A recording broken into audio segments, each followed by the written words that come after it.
Hi everyone, welcome to Study Spring. और आज हम लोग डिस्कस करेंगे अपना सेशन 12 जो वेस्ट होगा 6 to 12 एनसीईआरटी के ज्योग्राफी के क्वेश्चन पे। इससे पहले हम लोग 11th सेशन को कंप्लीट कर चुके हैं जिसमें आपको एवरीडे 15 क्वेश्चन दिए जाते हैं शाम को 7 बजे संडे को छोड़ करके। ये बेसिक बात है, मैं हर एक वीडियो में इसलिए बताता हूँ कि कोई लोग ऐसे भी होते हैं जो फर्स्ट टाइम इस क्लास को देख रहे होते हैं।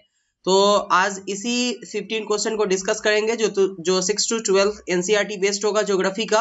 बट बिफोर टू बिगिन, अगर आपको ऐसा लगता है कि चैनल आपके लिए डेडिकेटली वर्क करती है तो चैनल को सब्सक्राइब और शेयर जरूर कीजिए, क्योंकि ये हमारे मोटिवेशन का एक बहुत बड़ा कारण होता है। साथ में आपको हर एक वीडियोस के जो पीडीएफ होंगे वो हमारे टेलीग्राम चैनल स्टडी स्प्रिंग पे आपको देखने को मिल जाएगा। ये भी फ्री है और यहाँ पर क्विजेस भी आपको फ्री दिए जाते हैं। तो चलते हैं अपने पहले क्वेश्चन की तरफ। पहला क्वेश्चन आपके स्क्रीन पे है, भारत में औसत वार्षिक वर्षा कितनी होती है। इंपॉर्टेंट क्वेश्चन है और आप जो है इसका आंसर करते हुए चलिएगा। मैं टाइमिंग स्टार्ट कर देता हूं इसका। और ये क्वेश्चन आपको एक ओवरव्यू देगा कि आपको जब पता चलेगा कि औसत वार्षिक वर्षा कितनी होती है तो यहाँ किस प्रकार की फसल होगी, इस चीज का पता आप ओवरव्यू एक आसान तरीके से लगा सकते हैं। क्योंकि टोपोग्राफी कुछ भारत का इस तरीके का है कि हर एक जगह पर जलवायु में भिन्नता आपको देखने को मिल जाएगी, बट इसके बाद भी अगर आपके पास एक औसत वार्षिक वर्षा का नॉलेज है तो आप देख सकते हैं कि यहाँ पर कौन सी फसल हो सकती है और कौन सी नहीं हो सकती है। क्लियर है ये बातें? तो टाइम ऑफ है, इसका जो राइट आंसर है वो आपका ख हो जाएगा। इसका 125 सेंटीमीटर वर्षा जो है वो भारत की औसत वार्षिक वर्षा होती है। कभी भी एग्जाम में जब इस तरीके के क्वेश्चन आए तो इसको आप जो है 111 सेंटीमीटर जहां वर्षा देती है आपको, इसको आप पुट नहीं कीजिएगा आंसर में, क्योंकि ये आंसर आपका गलत होगा। ठीक है, इसका जो राइट आंसर है वो 125 सेंटीमीटर ही है। नेक्स्ट क्वेश्चन, भारत में सर्वाधिक वर्षा किन क्षेत्रों में होती है। टाइम स्टार्ट कर देता हूं मैं। और क्लास 11th का अगर एनसीईआरटी आपने सही से देखा था तो शायद आपको ये आंसर करने में बहुत कम समय लगेगा, क्योंकि थोड़ा सा हौच-पौच करके दिया गया हुआ है, यहाँ पर चीजें डिफिकल्ट है। तो आप इसका आंसर कीजिएगा, बिल्कुल टाइम ऑफ होता है। इसका जो राइट आंसर है वो आपका घ हो जाएगा। पश्चिमी घाट वाला जो एरिया है, ठीक है, ज्यादातर जो नदियां हैं वो पश्चिमी घाट से ही होकर के आपको देखने को मिलेगी। जो जाकर के बंगाल की खाड़ी में गिरती है वो ज्यादातर नदियां पश्चिमी घाट से निकलती है। हिमालय में वर्षा होती है। रिसेंट अभी एक आपको इंसिडेंट देखने को मिला है उत्तराखंड का यहाँ पर जो एवालांचेस गिरे हैं वो कुछ इसी तरीके के इंसिडेंट का आपको वो जो है वो नेचुरल फेनोमिना का कारण था। इसके बाद अगर आपने केदारनाथ का इंसिडेंट अगर आपको याद होगा तो वो भी कुछ इसी तरीके का इंसिडेंट था। तो ये दोनों जगहों पर और साथ में मेघालय, ये 3 जगह ऐसे है जहां पे आपको भारत में सर्वाधिक वर्षा देखने को मिल जाएगी। नेक्स्ट क्वेश्चन देखते हैं हम लोग, भारत में सर्वाधिक वर्षा किस मॉनसून के द्वारा होती है। मॉनसून के अलग अलग प्रकार होते हैं और आपसे पूछा जा रहा है कि ये जो आपको मॉनसून का जो प्रकार दिया है इसमें से कौन सा ऐसा प्रॉपर मॉनसून है जिसमें सबसे ज्यादा वर्षा होती है। टाइम स्टार्ट करते हैं आपका। 15 second is more than sufficient to put the right answer for this question. 15 second आपके लिए इसलिए सफिशिएंट होता है क्योंकि अगर आप इस रेशियो को लेकर के चलेंगे तो आप एसएससी वगैरह के एग्जाम अगर दे रहे हैं या फिर यूपीएससी का एग्जाम अगर आप दे रहे हैं, वहां पर अगर स्टेटमेंट क्वेश्चन आपको नहीं मिले तो आप विद इन 15 सेकेंड आप इस तरीके के क्वेश्चन का आंसर दे सकते हैं। उसका राइट आंसर आपका क हो जाएगा। भारत में सर्वाधिक वर्षा जो है वो दक्षिण पश्चिम मॉनसून जो है यहाँ इसी के द्वारा होती है। ठीक है, इसका राइट आंसर आपका क हो जाएगा। नेक्स्ट क्वेश्चन देखते हैं हम लोग। लू जो है वो उत्तरी मैदान में कहां से कहां तक चलने वाली पवन है। लू के बारे में आपको बताया गया है। लू जो है एक अस्थाई पवन होता है, ठीक है, सॉरी एक मौसमी पवन होता है जो मौसम के साथ बदलता है। और ये से पूछा गया है कि ये कहां से कहां तक चलने वाली पवन है। तो इसका टाइम स्टार्ट करते हैं हम आपके लिए और टाइमिंग 15 सेकेंड का है। आंसर करते हुए चलिएगा।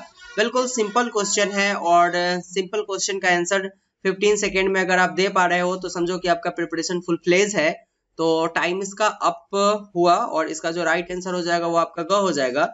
ये पंजाब से बिहार तक चलने वाला जो है वो कौन है जो उत्तरी मैदान में चलता है। ठीक है, इसको लू के नाम से जाना जाता है। नेक्स्ट क्वेश्चन, पश्चिम बंगाल और असम में ग्रीष्म ऋतु में चलने वाली अस्थाई पवन को किस नाम से जाना जाता है। पश्चिम बंगाल में और असम में अस्थाई रूप से एक पवन चलती है, उसको किस नाम से जाना जाता है। तो बिहार के में मौसमी पवन के बारे में आप लोगों ने देखा था और ये जो पवन है ये आपका अस्थाई पवन है जो पश्चिम बंगाल और असम में चलता है। इसको किस नाम से जाना जाता है? क्या इसको काल वैशाखी के नाम से जाना जाता है, चाय वर्षा के नाम से जाना जाता है, या दोनों के नाम से, या फिर इनमें से कोई नहीं? टाइम अप है। इसका राइट आंसर आपका ग हो जाएगा। जो पश्चिम बंगाल में जो ग्रीष्म ऋतु में चलने वाली अस्थाई पवन है उसको काल वैशाखी के नाम से जाना जाता है, और असम में जो अस्थायी रूप से चलने वाली पवन है ग्रीष्म ऋतु में उसको चाय वर्षा के नाम से जाना जाता है। नेक्स्ट क्वेश्चन देखते हैं हम लोग। भारत में सबसे कम वर्षा वाला स्थान कौन सा है? बहुत सिंपल क्वेश्चन है, आंसर कीजिएगा इसका। और ये जो है वो वीवीआई क्वेश्चन होगा। एक बार सीडीएस के एग्जाम में ये क्वेश्चन पूछा था कि भारत में सबसे कम वर्षा वाला स्थान कौन सा है, और यहाँ पर लोग कंफ्यूजन में आके आंसर गलत किए हुए थे। तो इस तरीके से गलती नहीं करना है आपको। इसका राइट आंसर आपका ग लेह हो जाएगा। भारत में सबसे कम वर्षा लेह वाले एरिया में ही होता है, जबकि यहाँ पर अगर आप देखिएगा तो बर्फ बहुत ज्यादा आपको देखने को मिलेगा, बर्फ, बट यहाँ पे वर्षा बहुत कम होती है। नेक्स्ट क्वेश्चन देखिए, अगर हम लोग बोलता है कि ITCZ वायुदाब की पेटी कैसी पेटी है? ये जो वायुदाब की पेटी है इसको जरा सा हम देख लेते हैं एक बार ऐसे। ITC और Z, ITCZ जो वायुदाब की पेटी है वो किस तरीके के वायुदाब की पेटी है? क्या वो उच्च दाब की है, मध्य दाब की है, निम्न दाब की है, निम्न में से कोई नहीं? तो इसका टाइम अप होता है। इसका जो राइट आंसर है वो आपका ग हो जाएगा। ITCZ जो है वो निम्न वायुदाब की पट्टी है, नॉट उच्च वायुदाब की पट्टी। जिन्होंने इसका आंसर उच्च दिया है, क दिया है, वो आंसर गलत है। नेक्स्ट क्वेश्चन, ITCZ वह क्षेत्र है जहां पर क्या होता है? जहां पे दक्षिण पश्चिम और उत्तर पूर्वी व्यापारिक पवनें मिलती हैं, या फिर उत्तर पूर्वी और दक्षिण पूर्वी व्यापारिक पवनें मिलती है? क और ख दोनों, या निम्न में से कोई नहीं? आंसर कीजिएगा इसका। टाइम स्टार्ट करते हैं हम आपके लिए। बहुत इंपॉर्टेंट क्वेश्चन है, इसको आप वीवीआई भी कर लीजिएगा ITCZ से। और कोपेन की जलवायु सिद्धांत से जो क्वेश्चन आता है वो भी बहुत इंपॉर्टेंट होता है, वो भी एग्जाम में डायरेक्ट पूछे जाते हैं। टाइम ऑफ है इसका राइट आंसर आपका ख हो जाएगा। ITCZ वह क्षेत्र है जहां पर दक्षिण पूर्वी, उत्तर पूर्वी और दक्षिण पूर्वी व्यापारिक पवनें आकर के मिलती है। मतलब उत्तर पूर्वी वाला ये एरिया और दक्षिण पूर्वी मतलब कि दक्षिण पूर्वी वाला ये एरिया, यहाँ से जाकर के जहाँ पे दोनों व्यापारिक पवनें मिलती है उस जगह को ITCZ बोला जाता है। और यह एक निम्न वायु दाब की पेटी होती है, निम्न वायु दाब की पेटी होती है। ठीक है, क्लियर है यहाँ की बातें। नेक्स्ट क्वेश्चन, कॉफी वर्षा एवं चेरी ब्लॉसम का संबंध किससे है? इंपॉर्टेंट क्वेश्चन है ये। कभी कभी एग्जाम में इसको थोड़ा सा मॉडरेट करके एक ही चीज को दिया जाता है, केवल कॉफी वर्षा पूछ लिया जाएगा या चेरी ब्लॉसम पूछ लिया जाएगा।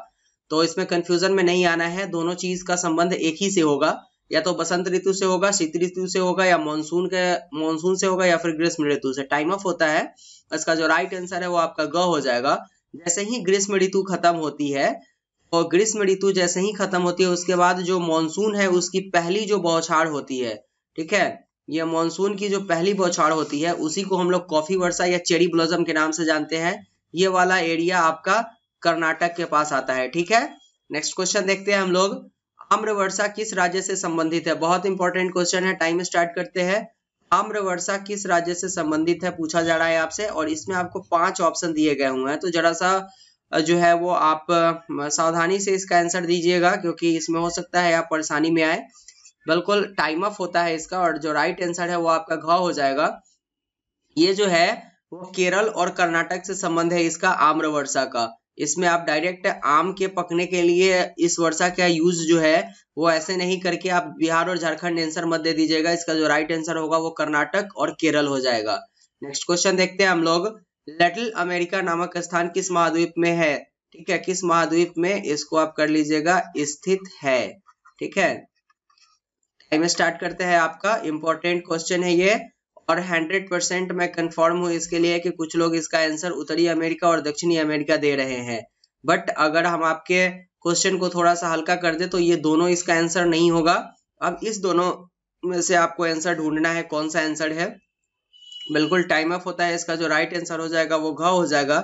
अंटार्कटिका में स्थित है little America. Next question, taiga अथवा कोनधारी वन प्रदेश में मिलने वाले सबसे महत्वपूर्ण मृदा कौन सी है? टाइम स्टार्ट करते हैं हम।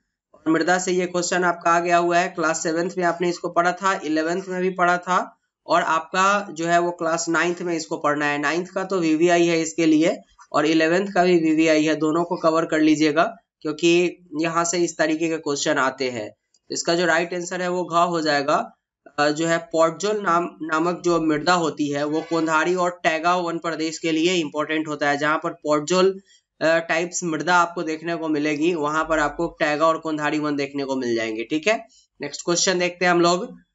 सामान्य अपवर्तन चक्र की परिकल्पना का प्रतिपादन किसके द्वारा किया गया हुआ था? इसके लिए मैं टाइमिंग इसलिए स्टार्ट नहीं करता हूं क्योंकि ये क्वेश्चन जो है वो एनसीईआरटी में नहीं है, ये प्रीवियस ईयर क्वेश्चन है, प्रीवियस ईयर क्वेश्चन है, PYQ है, और इसीलिए मैं ये पूछ दिया हूँ आपसे थोड़ा सा मॉडरेट टाइप्स, क्योंकि इस तरीके के क्वेश्चंस एक्चुअली में एग्जाम में जो है वो यूपीएससी या तो लेती है, अदरवाइज स्टेट PCS वाले लोग लेते हैं जब आपका पेपर सिमिलर होता है। तो इसका जो राइट आंसर हो जाएगा वो आपका घ हो जाएगा। WM डेविस जो थे, इन्होंने सामान्य अपवर्तन चक्र की परिकल्पना का प्रतिपादन किया था। वैसे इस चीज को आपको 11th क्लास में पढ़ना है, बट इससे जो क्वेश्चन आएंगे ना वो आपके स्टेटमेंट से आएंगे, मतलब कि एक चीज से नहीं आएगा। ये सामान्य अपवर्तन परिकल्पना के बारे में जो कथन दिया गया हुआ है उससे आपसे क्वेश्चन पूछेगा, वो स्टेटमेंट में होगा, जिसमें एक स्टेटमेंट ये भी हो सकता है कि इसका प्रतिपादन WM डेविस ने किया था।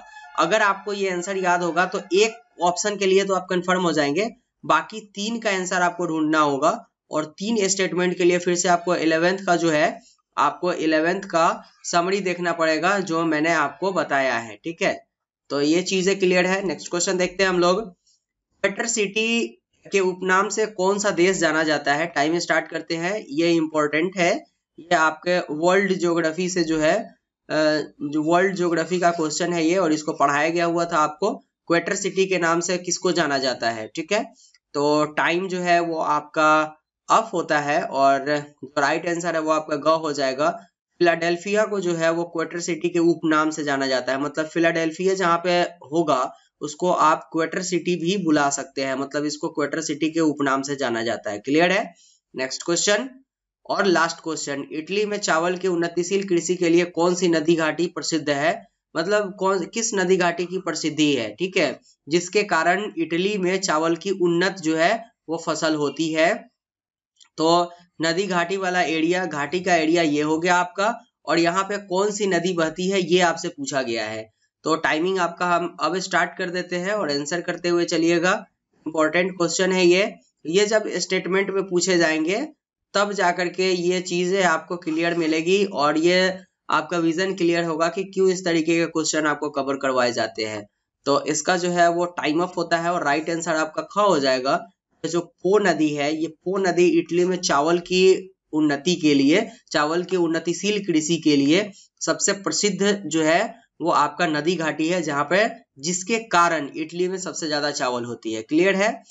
तो ये था आज के क्लास के लिए। बट अगर आपको ऐसा लगा कि ये चैनल और ये वीडियो आपके लिए डेडिकेटली वर्क कर रही है आपके एग्जामिनेशन पॉइंट ऑफ व्यू से, तो चैनल को प्लीज सब्सक्राइब और शेयर कीजिए। साथ में हमारे वीडियोस के PDF हमारे टेलीग्राम चैनल स्टडी स्प्रिंग से डाउनलोड कर सकते हैं, और क्विजेज यहाँ पे फ्री ऑफ कॉस्ट मिलता है। ये था सेशन हमारा 12। नेक्स्ट क्लास में हम लोग सेशन 13 को देखेंगे, जिसमें फिर हम लोग 15 MCQs को सॉल्व करेंगे, जो बेस्ड होगा क्लास 6 to 12 की NCERT पर। तो आज के क्लास के लिए इतना ही, मिलता है नेक्स्ट वीडियो में, तब तक के लिए thank you and good bye.